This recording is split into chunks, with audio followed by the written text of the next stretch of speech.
Oh, sige, try mo, try mo. Oh. Sira yung polish ko. Alam, paano ba? Taas mo. Oh, galing mo, di ba? Tapos, yan yung cut niya. Paano kayo magluto? Oh, yan. Paano?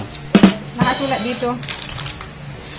Pagka fork, 30 minutes, 180 degrees Celsius. So, Pag 30 Pork. minutes and then 180. Nakikinig si Ate Glenn kasi magluluto din siya. Mm. Ay, hindi pwede rin pala magluto ng chicken.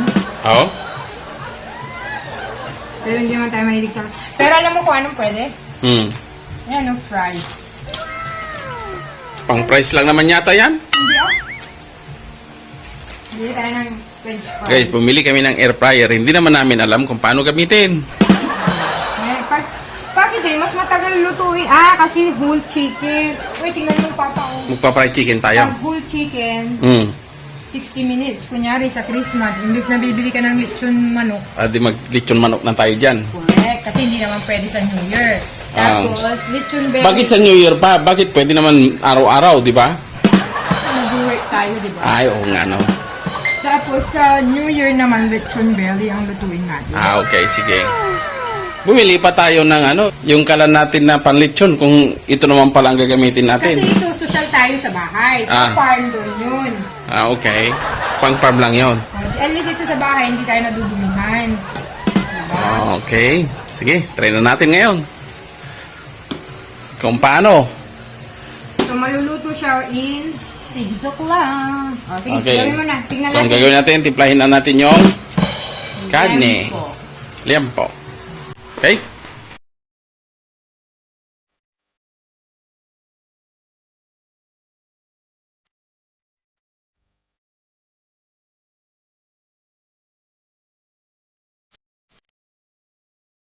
Yan mga kaibigan, tayo ay nagsisimula na.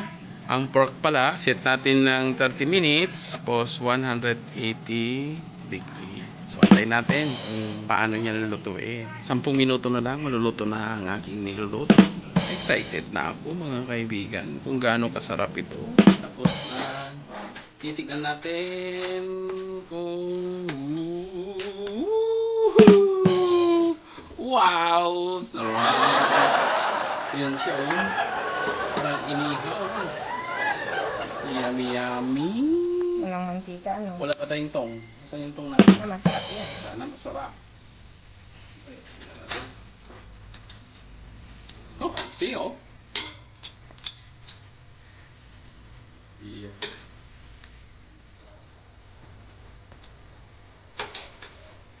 Yan, nanukot ang sarap.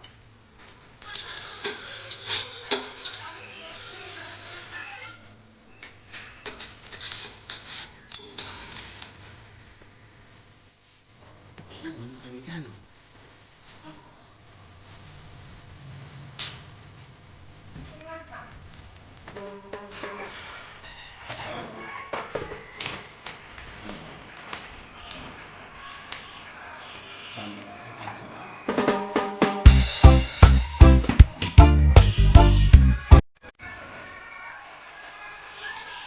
So, pag crispy pata, baka 1 hour, wati ko eh.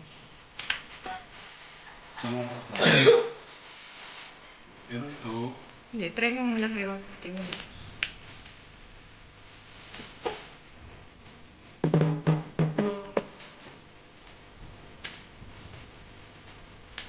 Ano ba? Yung meat, anak.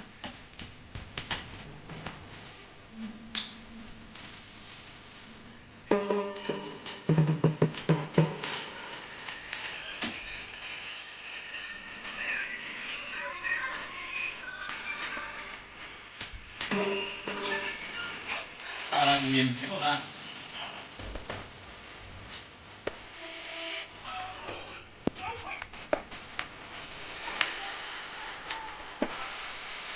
Again.